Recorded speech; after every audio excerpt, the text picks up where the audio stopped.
আসসালামু আলাইকুম। শখ করে পেঁপে বাগান করার সফলতার দৃশ্য আজকে দেখাবো বন্ধু তোমাদেরকে। দেখো, আমার খামারের সামনে শখ করে একটি পেঁপে বাগান করেছিলাম বন্ধুরা।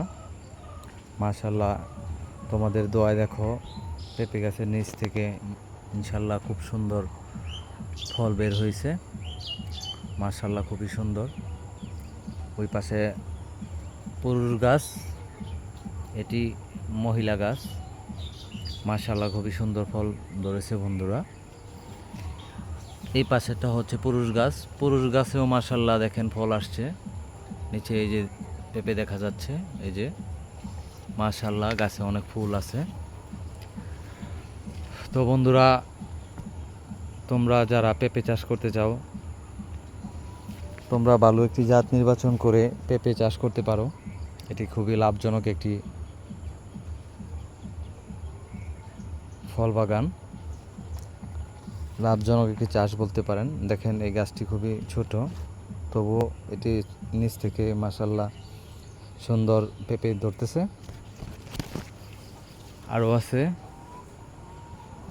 এই যে এখানে এই গাছটা মূলত গরু খেয়ে ফেলছিল, তারপরে এখান থেকে একটি থেকে তিনটি বের হয়েছে। তিনটার মধ্যেই মাশাল্লাহ সুন্দর ফলন আসতেছে।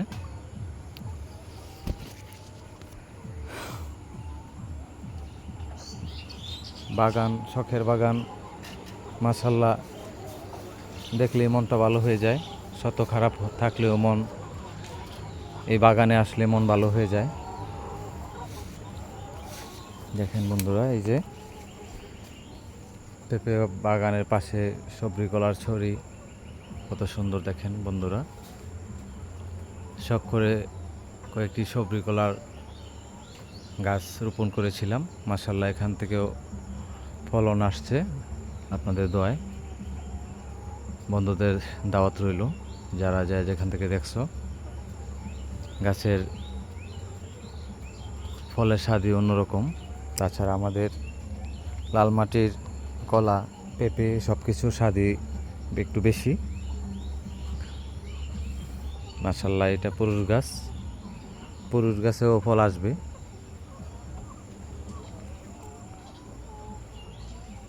যে এই গাছটিতেও মোটামুটি মাশাল্লাহ ভালো ফলন আসতেছে, ওইটাতেও ম্যাক্সিমাম গাছেই মাশাল্লাহ ফুল ফলে ভরে উঠতেছে। পেঁপে বাগানের ভিতরে আপনারা ইচ্ছে করলে ধনিয়া পাতা যাকে বলে আমাদের এলাকায়, আবার কেউ কেউ চাশনি পাতা বলে, দেখেন এই চাষও করতে পারেন। এক ডিলে দুই পাখি মারা যাকে বলে, একই পরিচর্যাতে দুইটি ফসল উৎপাদন করা সম্ভব। দেখেন আমি রোপণ করেছি, মাশাল্লাহ ধনেপাতা গাছের গ্রোথও খুবই সুন্দর। যে দেখেন মাশাল্লাহ খুবই সুন্দর হয়েছে, চারিদিকে সবুজ আর সবুজ, প্রোটিনে ভরপুর এই সকল সবজি এবং ফলে। পেঁপে, বিশেষ করে কাঁচা পেঁপে খেলে আমাদের মানবদেহের ক্ষতিকর কীটপতঙ্গ ধ্বংস করে, পাশাপাশি পেট পরিষ্কার করে। অনেক ধরনের উপকারিতা এই কাঁচা পেঁপেতে রয়েছে। দেখেন বন্ধুরা, এটি খুবই ছোট গাছ, কিন্তু মাশাল্লাহ নিচ থেকেই ফল আসা শুরু হয়েছে, খুবই সুন্দর। তো আপনারা এই কাঁচা পেঁপে সাথে কাঁচা শসা ব্লেন্ড করে খেতে পারেন। এর মধ্যে প্রচুর পরিমাণ ভিটামিন আছে, যা আমাদের মানবদেহের খুবই উপকারী। তো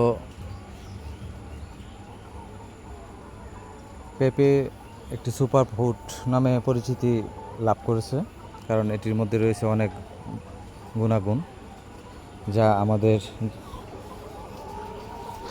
মানবদেহে খুবই গুরুত্বপূর্ণ ভূমিকা রাখে। যে দেখেন মাশাল্লাহ এই গাছটিতেও বেশ ভালো ফলন হয়েছে। আজকে আপনাদেরকে দেখাচ্ছি আমার পুরো বাগানটাই।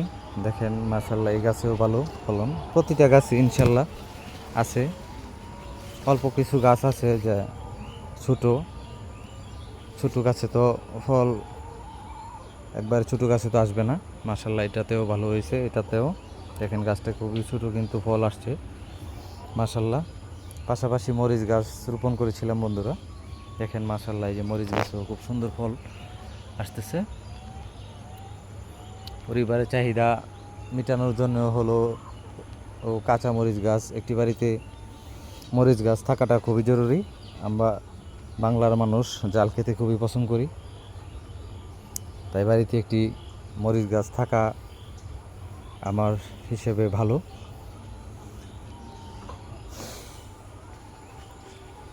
মাশাআল্লাহ, দেখেন প্রতিটা গাছই খুব সুন্দর ফল আছে।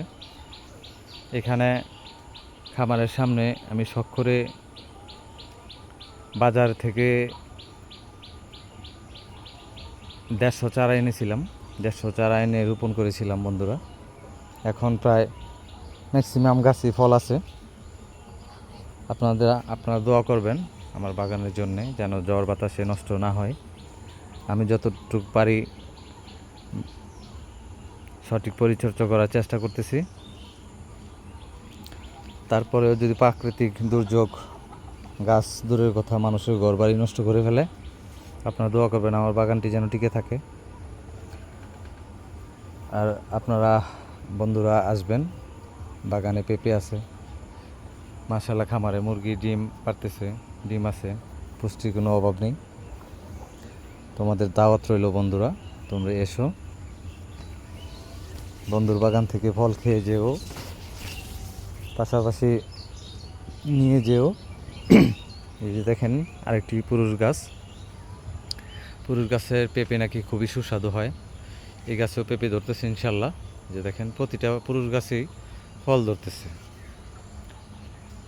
আমার বাড়ির আশেপাশের মানুষ যারা আছে তারা বলে, মানে মস্করা করে যে পুরুষ গাছেও ফল আসতেছে, যার সময় ভালো তার নাকি সবখান দিয়ে আসে। আসলে এই কথাটা এমন মানুষ তো কত কথাই বলবে। আসলে কষ্ট করলে আল্লাহ কষ্টের ফল একদিন অবশ্যই দিবে। দেখেন বন্ধুরা, এই গাছেও আসছে। তো সবাই ভালো থাকবা বন্ধুরা, দেখা হবে অন্য আরেকটি ভিডিওতে। সেই পর্যন্ত সবাই ভালো থাকবা। তোমরাও বাড়িতে আশেপাশের জায়গাতে একটি করে পেঁপে গাছ রোপণ করো, এতে তোমাদের পরিবারের চাহিদা মিটবে। সবাই ভালো থেকো, সকলের সুস্বাস্থ্য কামনা করে আজকে তো বিদায় নিলাম। আসসালামু আলাইকুম।